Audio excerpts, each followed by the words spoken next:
Hi, I am Patrick, and this is Brian. Together we just got played. We're here at the Cloak and Blaster on the eve of Dice Tower 5. I'm excited. I know you're excited. A little bit. A little bit. Not a lot. Join us for Table Tantrums next on Just Got Played.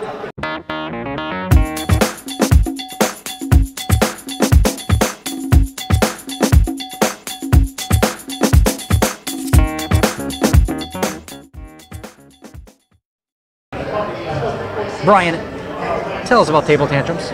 Sure. Table Tantrums is a 2 to 6 player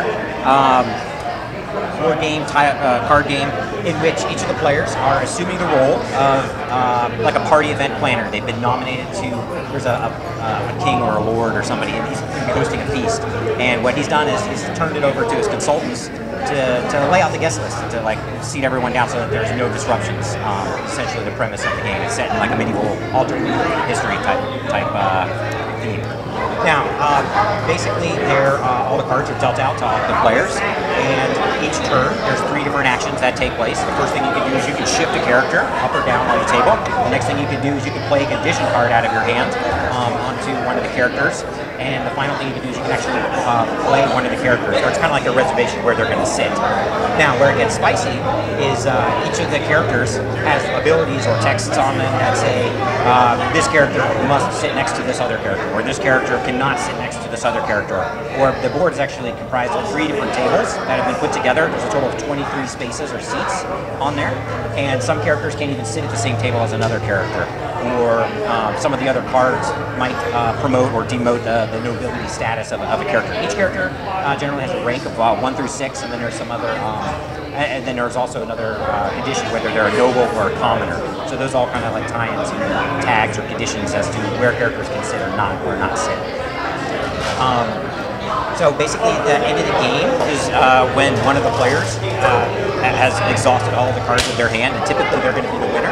And then the remaining players, then there's a score that's determined, and hopefully whoever got rid of the most nobility cards out of their hand with the highest nobility numbers, because whoever has the highest score at the end is the ultimate loser, and everyone else is just another degree of loser, except for the person who got rid of all their cards, and they are the supreme winner in the game.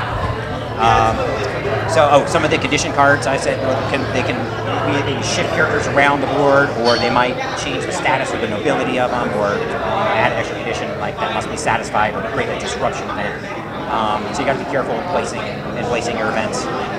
If you can't place either a character or play an event card, then basically you're forced to draw from the draw deck in the center card, which is kind of like a dead hand that's set up in the beginning, like an extra player's hand in the game. Or if you screw up. And if you screw up, like if you place a card down and it violates one of the disruptive conditions, basically that player loses their turn. I guess the other players have to actually catch him, so you got to pay attention to what's going on. But that player has to reset his turn, loses his turn, and draws a card.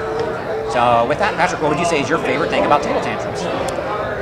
It's going to be how light it is. I mean, it's like a light, entertaining, fun game, and it's kind of neat that you can't sit somebody next to the brunette mistress, or you can't sit the cynic next to the writer. It's got a lot of that kind of light wit humor throughout the game, and it also is kind of neat. You try to think of people that you wouldn't want to sit next to at each other at a party. So I'm going to say it's going to be the theme / mechanic of the whole game.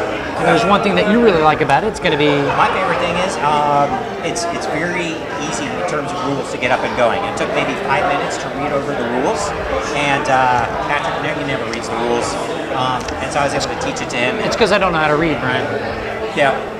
I mean, he's pretty good with pictures and stuff like that, but anyways, I was able to teach it to him in like less than 2 minutes. I mean, it's a game that you just pick up right away when you start playing it. So, what would you say is the thing that you like least about Table Tantrums?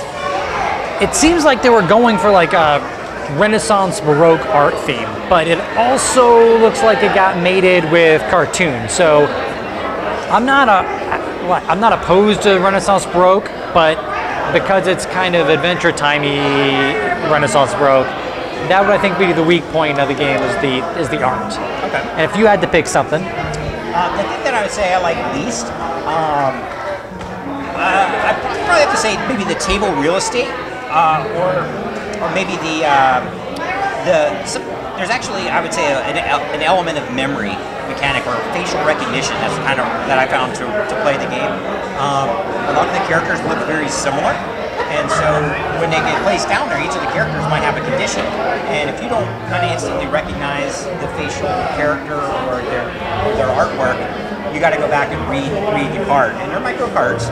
So if you've got a good memory and you know what's down there, then that saves you a lot of time from having to read it. If you're not very good with facial recognition, then you got to like pick the card back up and read it, and remember the condition and stuff like that. So I'd probably say that's my least favorite thing about it.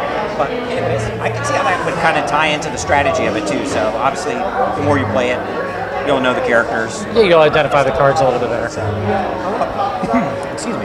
Again, Table Tantrums is available on the website below, so just fly over there and back for your copy. I'm Patrick, this is Brian. Together we're Just Got Played. Thank you for joining us on a very, very busy night, a very special night, the eve of Dice Tower 5. Thank you for watching Just Got Played. I noticed that they did include one of your favorite things in this game. Oh, there was more than one of my favorite things in this game. Well, obviously social disease. Social disease, chronic flatulence. Yeah. And mistresses. Sure. Both brunettes and blondes. Brunettes? And yes. Is that her name? Yeah. We don't want to bring up people's actual name, Brian. Oh. Is that where you got the social disease card from? No, but the chronic flatulence. Oh. I get She gave anxiety. you chronic flatulence. Yeah. You get sexual anxiety. What kind of production is this?